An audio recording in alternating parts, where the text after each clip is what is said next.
मंगलमय मंगल करण वीतराग विज्ञान नमुताहि जाते भय अरिहंतादि महान। जो विद्यादि सागर सुधी जो विद्यादि सागर सुधी गुरु हैं हितैषी शुद्धात्म में निरत नित्य हितोपदेशी। वे पाप ग्रीष्म ऋतु में जल है सयाने पूजूं उन्हें सतत केवल ज्ञान पाने पूजूं उन्हें सतत केवल ज्ञान पाने। अहिंसा परमो धर्म की परम पूज्य आचार्य भगवंत गुरुदेव श्री विद्यासागर जी मुनि महाराज की समस्त मुनि संघ की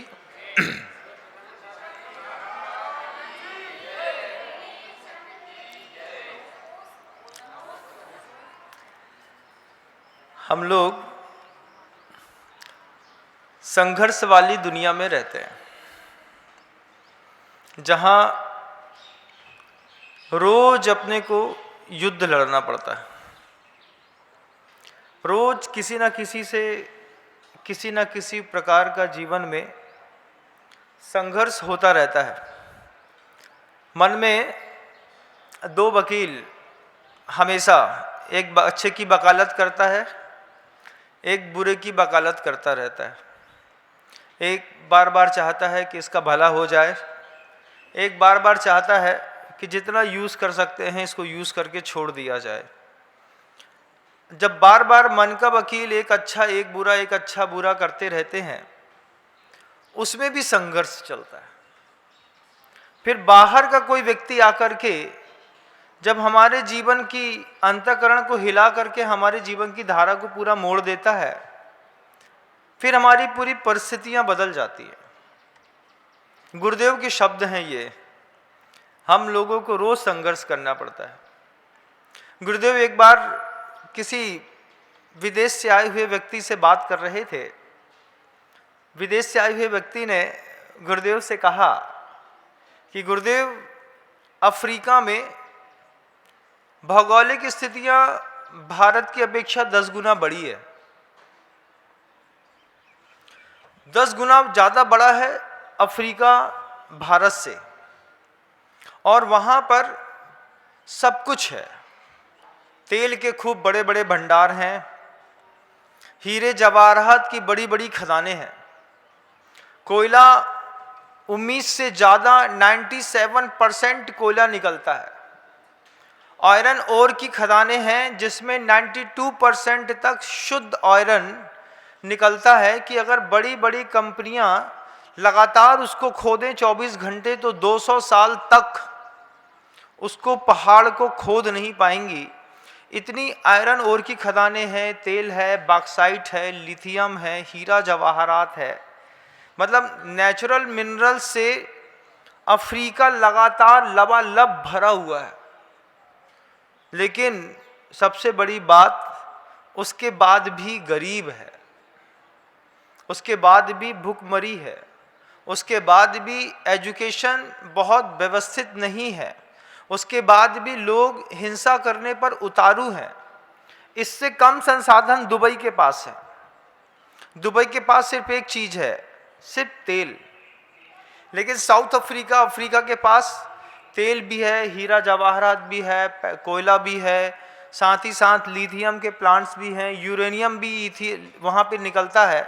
और भौगोलिक दृष्टिकोण भारत से 10 गुना ज़्यादा गरीबी देखते बनती है। गुरुदेव से पूछा कि इसका कारण क्या है गुरुदेव, कि इतने संपन्न धरती पर रहने के बावजूद लोग इतनी विपन्न अवस्था पे हैं। गुरुदेव एकमात्र उसका कारण बता करके कहते हैं, वो कारण आप सब के ऊपर दुनिया में लागू होता है बंधु। गुरुदेव कहते हैं कि अफ्रीका इतना संपन्न होने के बाद भी अगर आर्थिक स्थिति से विपन्न दशा में खड़ा है और अपनी ही धरती पे अपना ही विकास नहीं कर पा रहा है, उसका एकमात्र कारण है अफ्रीका के लोगों को अपनों पे विश्वास कम है और परायों पे विश्वास ज़्यादा है। परायों पे विश्वास ज़्यादा है तो क्या करता है, ब्रिटिश गवर्नमेंट की इतनी कंपनियां वहाँ पे निरंतर कोयला निकालती हैं, निरंतर बॉक्साइट निकालती हैं, यूरेनियम निकालती हैं, पेट्रोल निकालती हैं, हीरा जवाहरात निकालती हैं। बड़ी बड़ी कंपनियां विदेशों की आकर के अफ्रीका को खोदती हैं, खोद करके पूरा का पूरा माल अपने देश में ले जाती हैं। अफ्रीका के आदमी का विकास नहीं होता।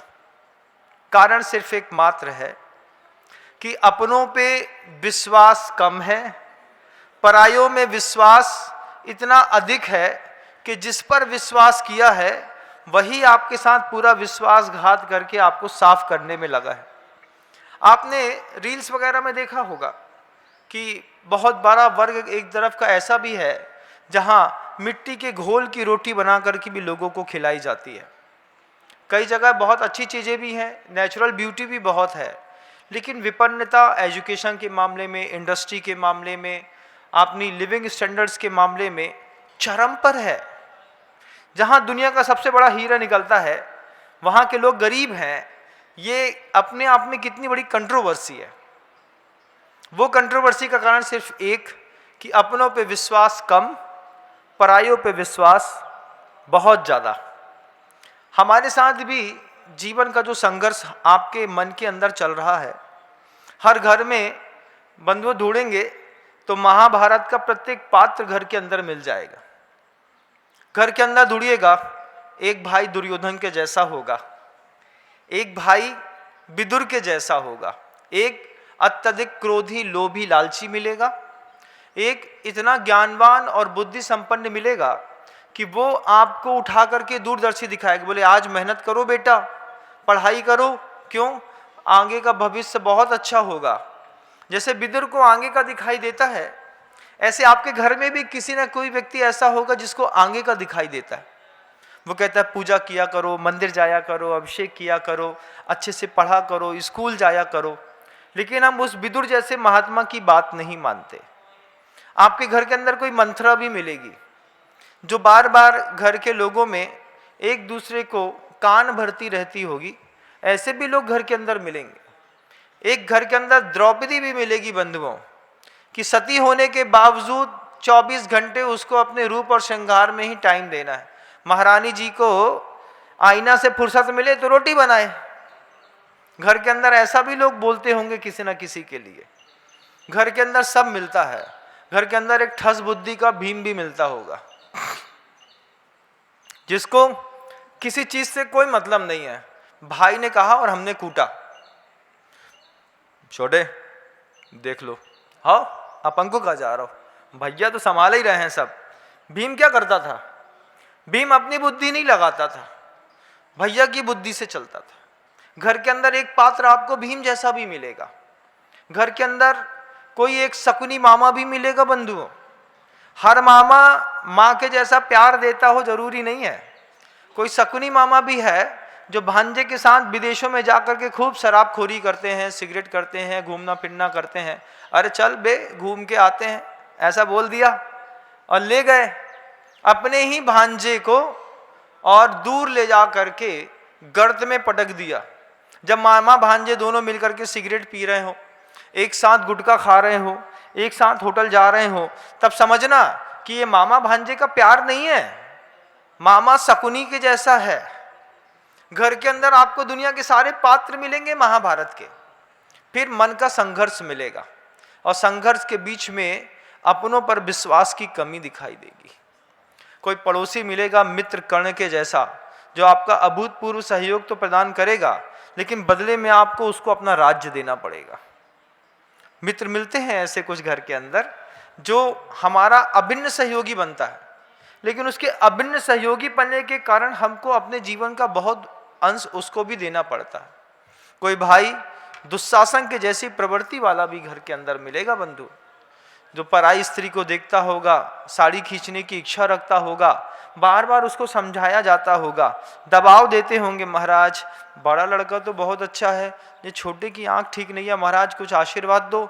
उनके नाम के भी कलश यहाँ पर अजितनाथ भगवान के पास रखे गए हैं। जब रखे गए हैं तब तो मुझे पता चलता है कि दुनिया में कैसे कैसे लोग होते हैं। ऐसे लोग आपको आपके घर के अंदर मिलेंगे। आप अपने घर के अंदर रहने वाले प्रत्येक व्यक्तित्व के अंदर महाभारत के किसी पात्र की खोज करिएगा बंधु। ये धृतराष्ट्र के जैसा प्रेम का अंधा भी कोई पिता मिलेगा। हमारा लड़का तो कभी कुछ कर ही नहीं सकता है। कोई माँ मिलेगी गांधारी के जैसी, जो अपनी बेटी और बेटे के होने वाले चाल चलन के मामले में पट्टी बांध करके चुपचाप बैठी रही होगी, कहती होगी हमारी लड़कियां लाखों में एक है, कच्छू नहीं कर सके। बाई लड़कियां जब चुपचाप कोई के साथ भगत है, ए बाई हम का करिए, हम तो सोचते कि जब पढ़े पे जा रही है, अब तो पता नहीं सोई जो कौन के साथ आए भग गई, अब हमें सोई समझ में नहीं आ रहा हो। चलो फिर अजितनाथ भगवान के दरबार पे चले। तो क्या है, माँ है लेकिन गांधारी जैसी आंख में पट्टी ना बांधे। पिता है लेकिन पुत्र मोह में अंधा ना हो। किसी विदुर की तलाश करिए, और हो सके तो घर के अंदर किसी कृष्ण की तलाश करिए। कोई मधुसूदन घर के अंदर अगर मिल जाए, ना मिले तो अपने गुरु में ढूंढिएगा कि ये कृष्ण के जैसा मेरे जीवन का सारथ्य देंगे कि नहीं देंगे। सबसे बड़ी बात तो ये है कि प्रवचन सुनने वाला कौन है। मंथरा है, कैकेयी है, वहाँ पर वो दुर्योधन है, दुशासन है, धृतराष्ट्र है, गांधारी है, कि हमारा प्रवचन सुनने वाला अर्जुन है। पात्र तो बहुत सारे मिलेंगे, लेकिन हमको बनना सिर्फ अर्जुन के जैसा है। हजार प्रतिकूलताएं मिलने के बाद और हजार लोगों की श्रृंखला सामने उपस्थित होने के बावजूद जिस खूबसूरती के साथ अर्जुन ने कृष्ण का चयन किया, उतनी ही खूबसूरती के साथ अपना गृहस्थ जीवन जीते हुए हम किसी कृष्ण की तलाश करके अपनी यात्रा की पूर्णता की ओर अगर अग्रसर होते हैं, तब तो बहुत ठीक है बंधुओं। अदरवाइज क्या है महाराज, फिर तो जो होना है तो होना है। उसी महाभारत का एक और पात्र है बंधुओं, द्वैपायन। जब मुनि महाराज ने कहा, किसी ने पूछा केवली से कि ये द्वारिका इतनी खूबसूरत दिखती है, जितनी खूबसूरत द्वारिका दिखती है बंधुओं, उतना खूबसूरत आपका घर होगा। हर जगह वेल मेंटेन, बड़ी कंपनियों के पर्दे, अच्छी कंपनियों के लॉक्स, बहुत बड़ी तिजोरी, एक well finished furnished American standard का इटालियन मार्बल लगा करके, बिल्कुल एसी लगाए होंगे, कहीं पर आपने डिजर्ट लगाया होगा, कहीं पर एक स्विमिंग पूल होगा, एक बहुत अच्छा आपके घर के अंदर एक पूरा बॉक्सिंग क्लब होगा, एक जिम होगा, सारी सुविधाएं होंगी, 2 कुत्ते भी होंगे आपके घर का स्टैंडर्ड दिखाने के लिए। आपका घर द्वारिका से कम नहीं है, बहुत खूबसूरत। लेकिन जब केवली से पूछा कि द्वारिका का आगे भविष्य क्या होगा, तो केवली ने साफ साफ कह दिया, द्वैपायन के निमित्त से पूरी की पूरी द्वारिका जलकर खाक हो जाएगी। आपकी घर आपने बिल्कुल द्वारिका के जैसा बहुत सुंदर बना के रखा है, हर चीज सुव्यवस्थित है, हीरे मोती के आपने घर के अंदर हो सकता है तिजोरी में हैंडल भी लगा के रखे हो। कटलरी आपके घर के अंदर की इतनी सुंदर होगी कि कोई खाना खाने आता होगा तो रोटी कम और आपके घर के बर्तन ज्यादा देखता होगा। महाराज शुद्ध चांदी के 20 लाख रुपए के बुलवाए हैं, लोगों को खिलाते हैं तो लोग रोटी तो बाद में, पहले पूछते हैं चांदी के बर्तन खरीदे कहाँ से। द्वारिका से कम नहीं है आपका घर, बहुत भला पूरा है, लेकिन किसके निमित्त से जलेगी ये देखना है।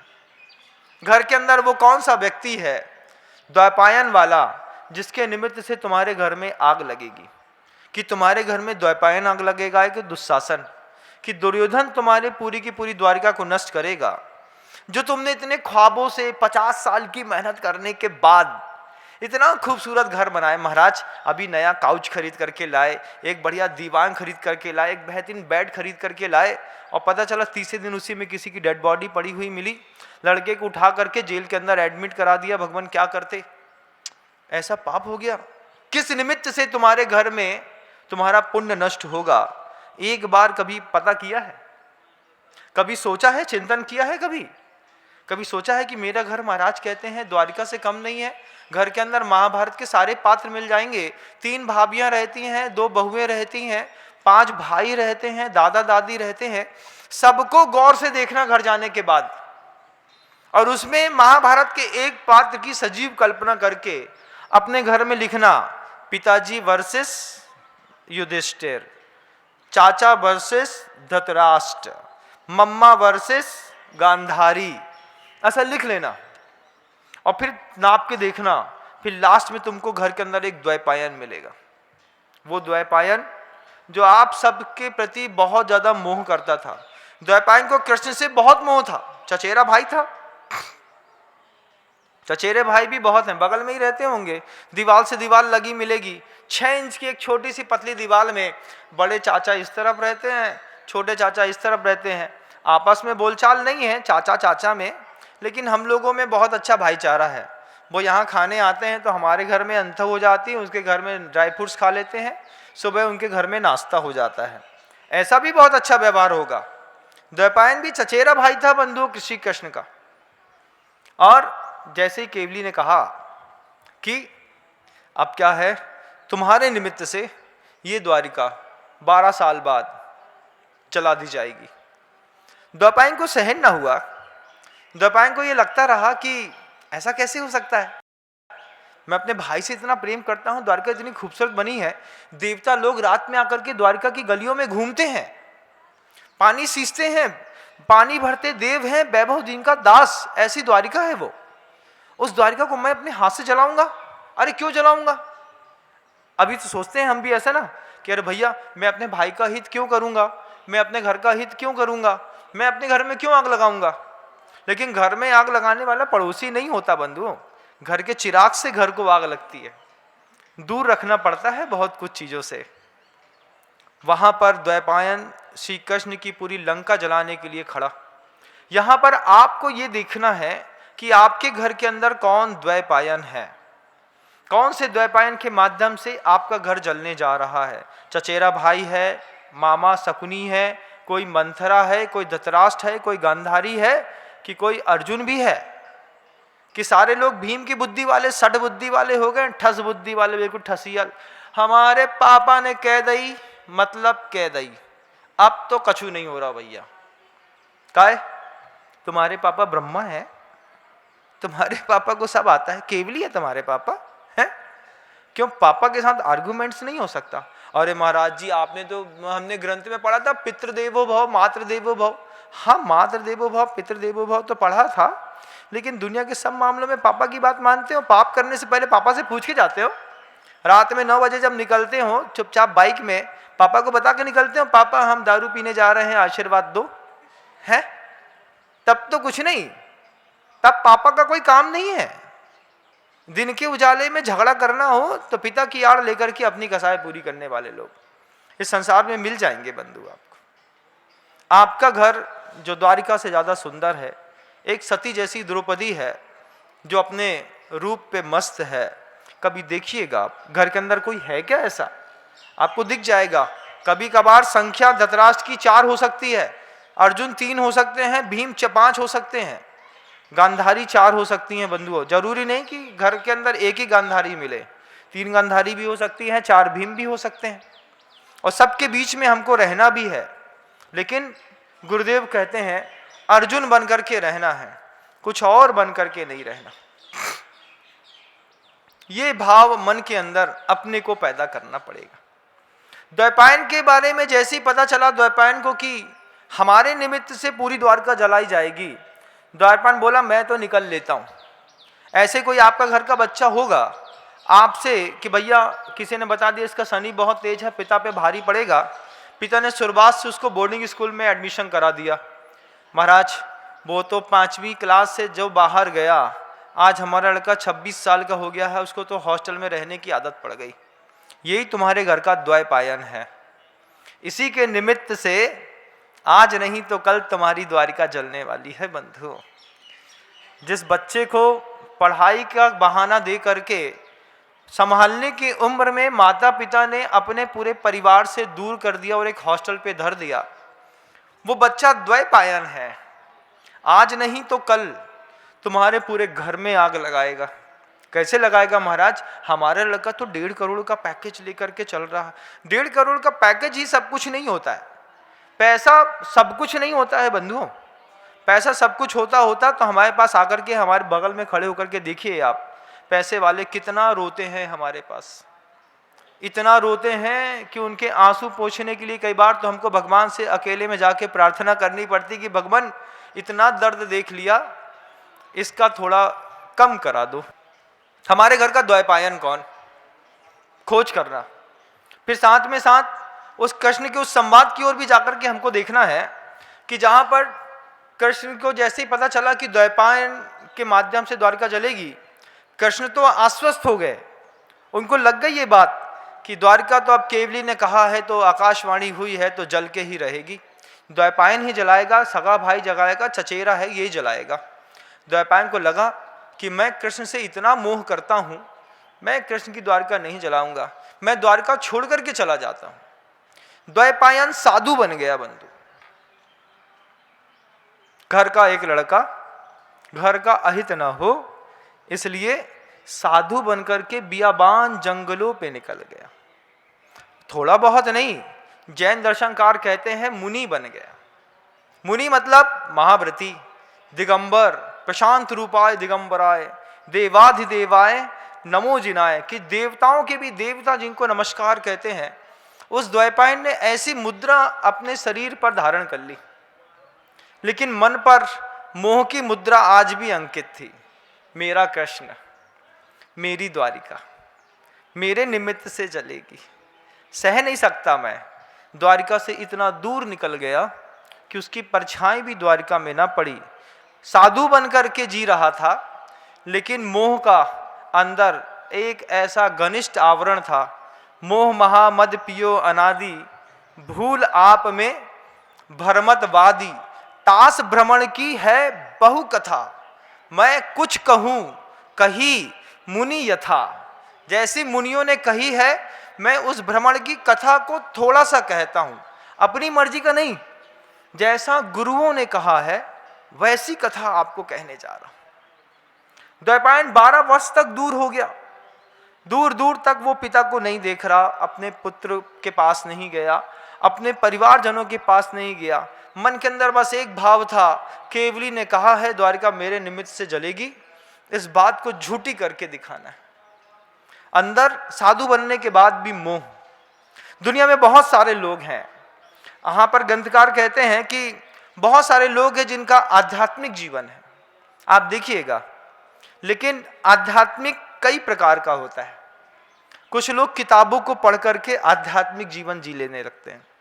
हमने महाराज सारे अध्यात्म के ग्रंथ पढ़ लिए, समय सार, पंचास्तिकाय, ये फलाना ढिकाना ढिमका, अष्टपाहुल पढ़ लिया, सारे ग्रंथ पढ़ लिए महाराज जी, पंच परमागम में प्रवीण है। किताबें पढ़ करके अध्यात्म में चला गया।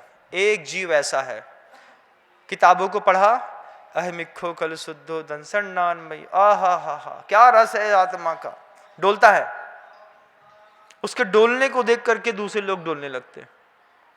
अरे बहुत पढ़े लिखे हैं, सारे ग्रंथ आते बड़े पंडित जी को, बड़े पंडित जी का तो ज्ञान ही क्या गजब का है। इनके गुरु कौन है?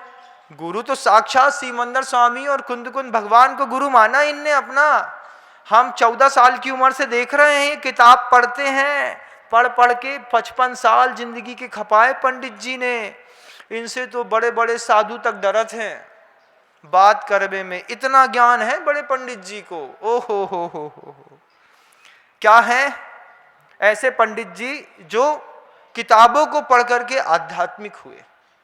एक दूसरा जीव है दुनिया में जिसने किताबें नहीं उठाई, गुरु की सेवा करके आध्यात्मिक हुआ।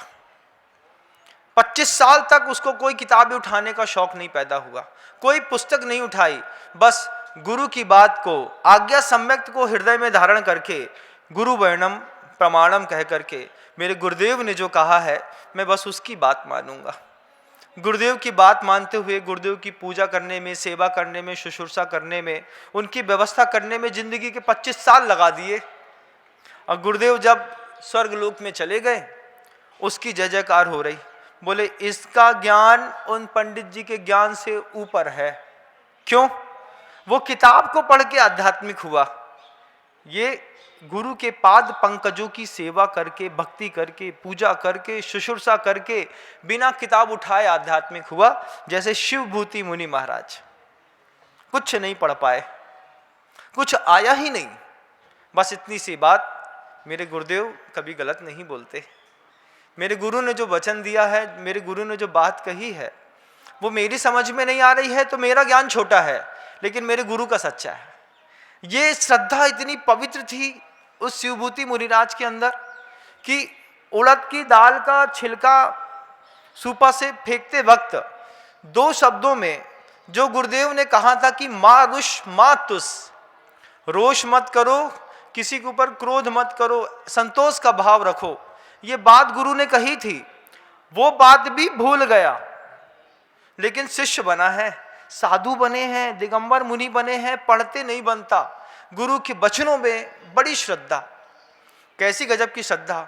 मेरे गुरु ने मंत्र दिया, मारुष मातुस मारुष मातुस मारुष मातुस, उसको पढ़ रहा हूँ, दिन भर पढ़ रहा हूँ। पढ़ते पढ़ते पढ़ते जैसे राम राम पढ़ते पढ़ते कब मुंह से मरा मरा निकलने लगता है पता नहीं चलता। शुरुआत में कई बार होता है, शब्दों की लाइन में कौन से शब्द पर दबाव देना है, अगर हम ये भाषा शैली नहीं जानते तो शब्द अनर्थ कर देते हैं। राम राम राम राम राम राम राम राम राम राम राम राम राम करते करते मरा मरा कब मुंह से निकलने लगता है। राम के ऊपर दबाव, रा के ऊपर दबाव देना था, माँ के ऊपर दबाव दे दिया, राम का मरा हो गया। वो शिवभूति मुनि महाराज कुछ नहीं आता उनको, गुरु की सेवा करके और केवल ज्ञान को प्राप्त करके निकल गए। कितना गजब का है! एक व्यक्ति जिंदगी के 50 साल किताबों के बीच में दीमक जैसे, कीड़ा जैसे खा गया पूरी किताबों को, पूरे ग्रंथों को चाट गया पूरा। महाराज कौन से ग्रंथ में, कौन से पन्ने पर, कौन सी लाइन पे क्या लिखा है सब पता है हमको। आप तो आप पूछिए, हम बताते हैं आपको, सब पता है। हमने कहा किताब पढ़ के आध्यात्मिक। दूसरा व्यक्ति गुरु की सेवा करके अध्यात्म का जीवन प्राप्त करता। तीसरा व्यक्ति है, न उसने गुरु की सेवा करी है, न उसने कभी किताबें पढ़ी हैं, उसके जीवन में सिर्फ संघर्ष संघर्ष और संघर्ष। संघर्ष से कोई व्यक्ति आध्यात्मिक बनता है। ऐसे भी लोग हैं दुनिया में, गजकुमार मुनिराज के जैसे, सुकौशल मुनिराज के जैसे, जितने भी उपसर्ग विजेता मुनिराज हैं, वो अकंपनाचार के साथ 700 मुनिराज को देखिए, क्या था, जीवन के संघर्ष ने उनको आध्यात्म के चरम पर पहुंचा दिया। गजकुमार के सिर पर सिगड़ी काहे की, सिगड़ी काहे की होती है, बर्फ की, धधकते हुए अंगारों की कोयले की सिगड़ी रख दी। संघर्ष ने केवली बना दिया बंधुओं, किसी को उपसर्ग ने केवली बना दिया, किसी की मौन ने उसको सौम्यता दिला करके केवलत्व के प्रत का प्राप्त करा दिया। कितने सारे लोग हैं, कितने तरीके का जीवन जीते हैं। कोई अध्यात्म को स्वीकार करता है किताबों को पढ़ के, कोई अध्यात्म स्वीकार करता है गुरु की सेवा करके, कोई अध्यात्म स्वीकार करता है संघर्ष करके। किसी के जीवन में अध्यात्म आया स्वभाव से, और किसी के जीवन का अध्यात्म मोह के प्रभाव से। मोह है हमको, हमारे बड़े भैया ने दीक्षा ली थी और हम जिसको स्नेह करते थे उसने भी आर्का दीक्षा ले ली, हम भी आर्का मुनि महाराज बनेंगे। मोह के प्रभाव से साधु बन गया। द्वैपायन ने भी यही किया, मोह के प्रभाव से साधु बन गया। अंदर बाहर की चर्या में इतना प्रवीण कि देवता लोग रात में आकर के उसके पैर दबा के चले जाते। क्या गजब की साधना रही होगी। लेकिन अंदर की वो बात है, परमाणु मित्यम पीहुरागा दीड़म तो विज्जदे दस्स तय्या न किंच कुब्बदी अन्नम परमाणु मित्तम पी। जिसके अंदर राग की एक छोटी सी कणिका भी है। यह राग आग दहे सदा। शब्द कवियों ने कितना सुंदर लिखा है। मतलब कुंद कुंद भगवान ने जिस बात को बोलने के लिए गाथा लिखी उस छोटी सी बात को लिखने के लिए राग को आग, यह राग आग दहे सदा ताते समामृत से ये चिर भजय विषय कसाय अब तो त्याग निज पद बेइये। ये शब्द कह दिए चले गए।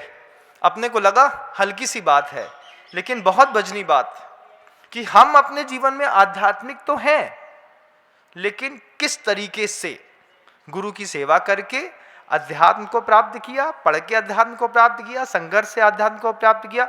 घर के अंदर माता पिता में किसी को देखिएगा जिन्होंने बचपन में बहुत गरीबी झेली हो, ठेला लगाया हो, टमाटर बेचे हो, किसी के यहाँ नौकरी करी हो, पान का ठेला लगाया हो और आज करोड़पति बन गए हो। उनके लिए तो किसी ने लिखा है ना, जो खानदानी रईस हैं वो मिजाज रखते हैं नर्म अपना। उनका लहजा आप देखिएगा, जिसने कभी पल्लेदारी करी हो, कभी पान का ठेला लगाया हो, नौकरी करी हो और उनके पास पुरुषार्थ से पैसा आ गया हो, उन दादाजी से पूछो, दादाजी सब ठीक है? हाँ बेटा, खूब पैसा तो खूब है आपके पास, कृपा है प्रभु की। कभी नहीं बोलते किसी हमने पुरुषार्थ करके कमाया। क्यों? संघर्ष ने हमको बड़ा बनाया है। आदमी झुक जाता है, संघर्षशील व्यक्ति भी।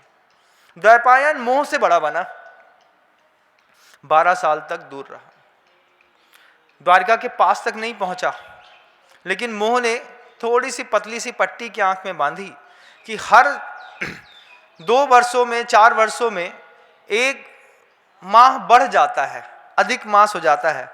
जैसे इस बार जेठ शायद बढ़ गया, तो ये माह बढ़ गए। अब वो अधिक मास की गिनती ना करते हुए कभी तिथियां घट जाती हैं, बढ़ जाती है, तो उसको लगा कि सारी तिथियां, सारा समय पूरा हो गया, 1 माह और शेष था बंधुओं। द्वैपायन को लगा कि केवली की बात झूठी हो गई, आकाश से निकली आवाज में कोई दम न रहा, अब तो मैं अपने कृष्ण के पास दोबारा जाता हूं।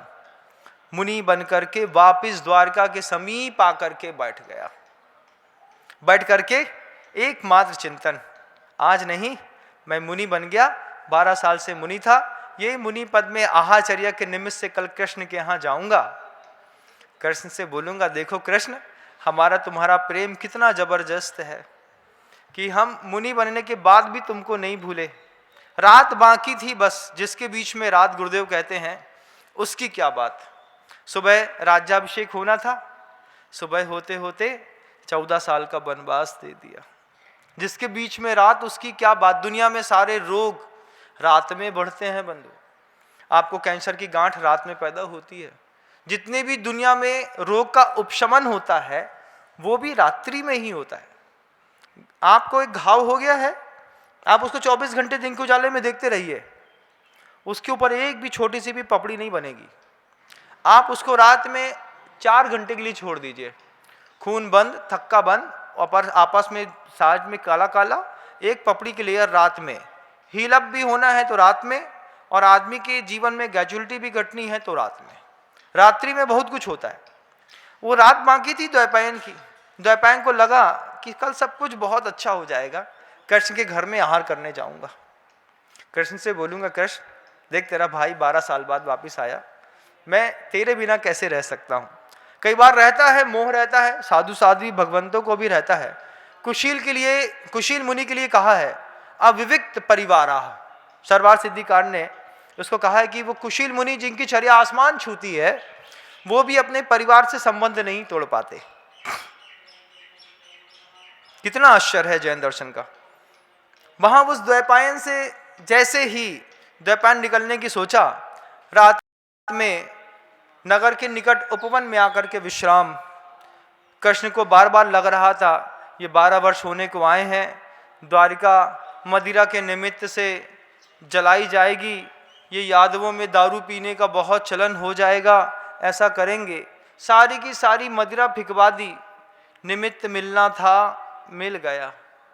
खेलने कूदने के बहाने बहुत सारे यादव वन में पहुँचे।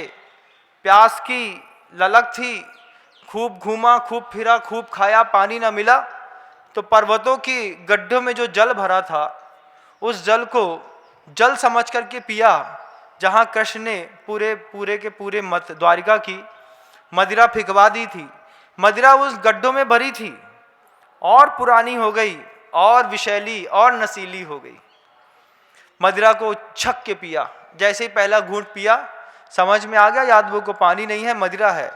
लेकिन वो ही शीतल चंद्रमा की चांदनी में ठंडी मदिरा ने रंग क्या जमाया कि साधु में आदमी को नंगा नजर आने लगा।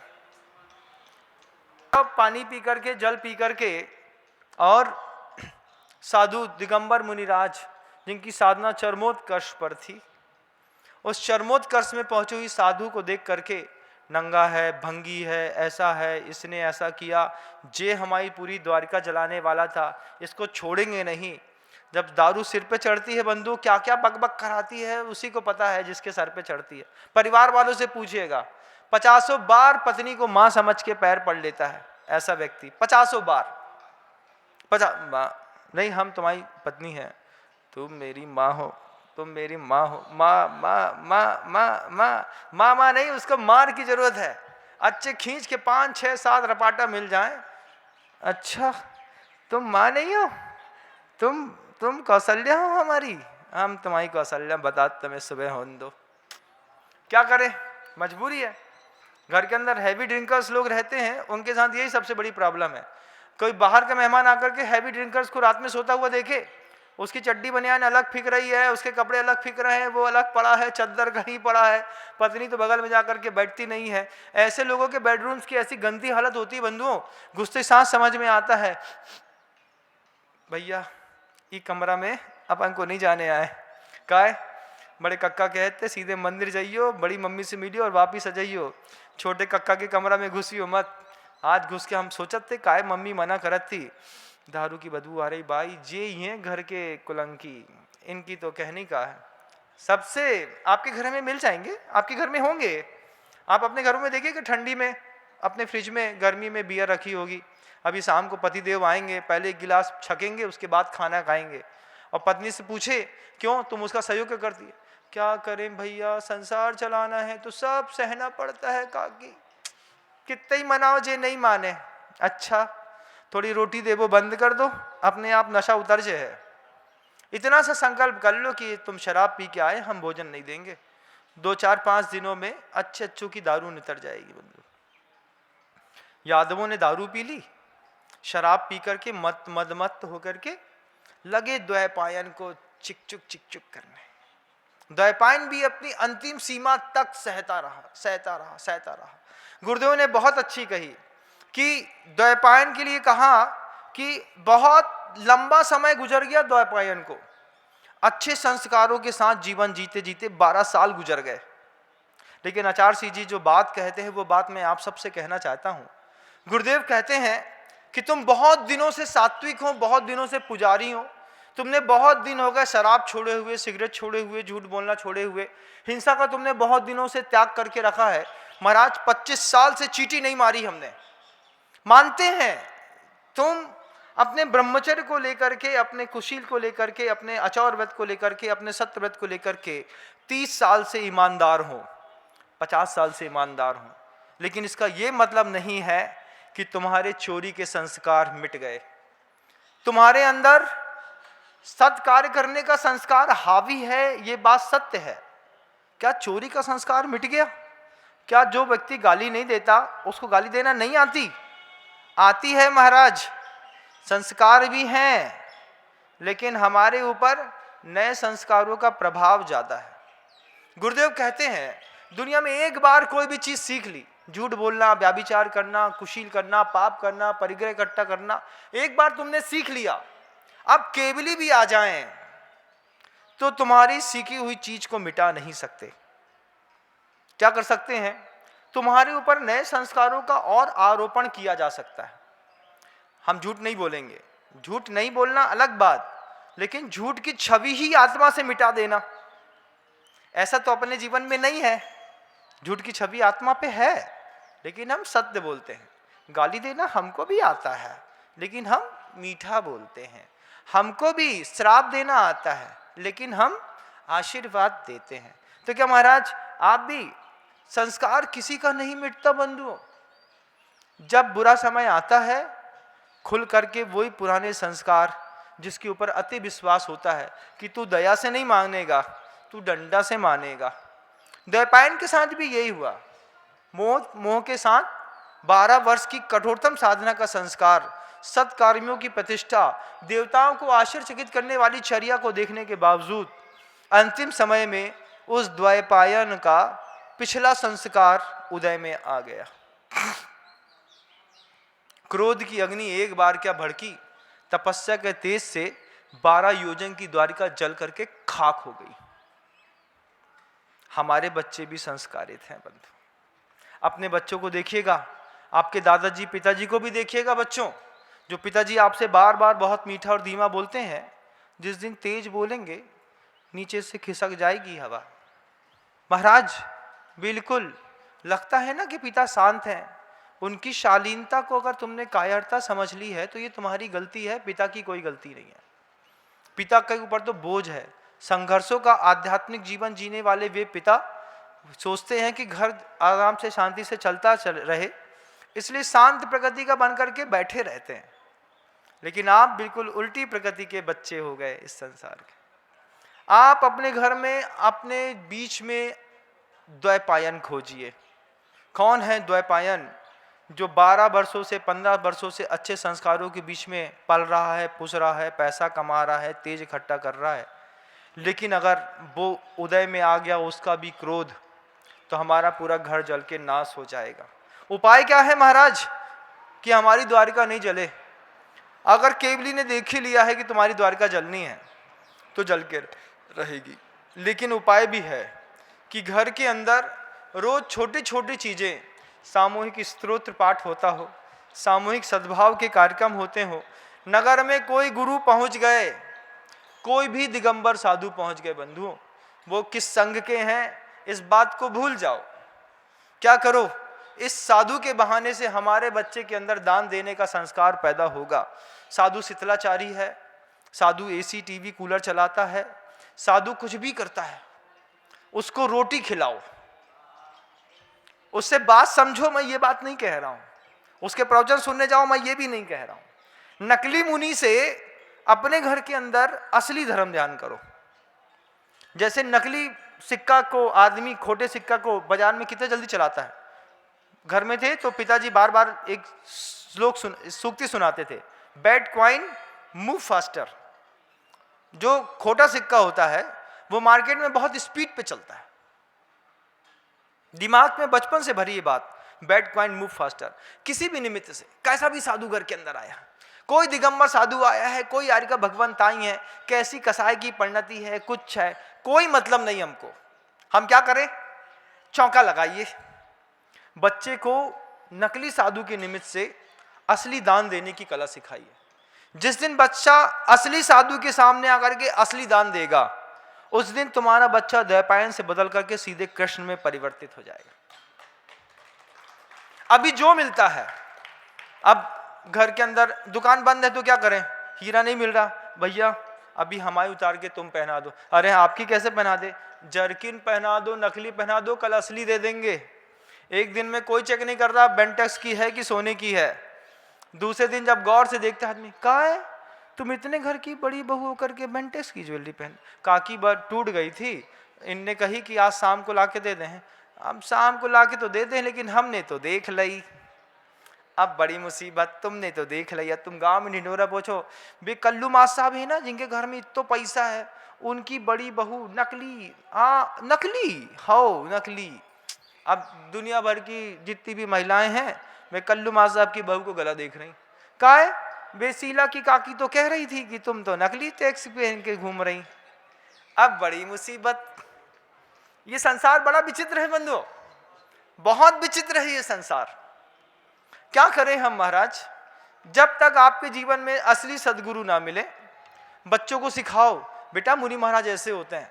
मुनि महाराज, मम्मी वो बोले मुनि महाराज तो एसी के नीचे बैठे थे, वो तो फ्रिज के सामने की आइसक्रीम खा रहे थे, वो ऐसा कर रहे थे। बेटा महाराज अपन दान दे के आते हैं। फिर जिस दिन वो बच्चा धीरे धीरे बड़ा होकर के किसी दिन असली साधु को देख बैठेगा, जिनके लिए आगम ग्रंथों में लिखा है, गिरि कंदर दुर्गेशु ये बसंती दिगंबरा पाणी पात्र पुटा हारास्ते यान्ति परमाम गतिम, कि वे महाराज जो धूप में भी शांति से बैठे हैं, नमक बूरा मिर्ची कुछ नहीं मिल रही, उपवास हो रहा है, एक आसन हो रहा है, गर्मी की ऋतु में तप हो रहे हैं, जब मिले जहां मिले एक बार आहार दान दे करके अपने घर के धृतराष्ट्र को, अपने घर की कौशल्या को, अपने घर की किसी और भीम को, इन सब को आप अर्जुन और कृष्ण बनाने का पुरुषार्थ करें। महाभारत के छोटे से निमित्त से अपनी बात कहने का मैंने प्रयास किया। जहाँ तक आपको समझ में आई हो वहाँ तक अपने जीवन में सुधार करने की कोशिश करिएगा। गुरुदेव को प्रणाम करता हूँ। भगवान गुरुदेव श्री विद्यासागर जी मुनि महाराज।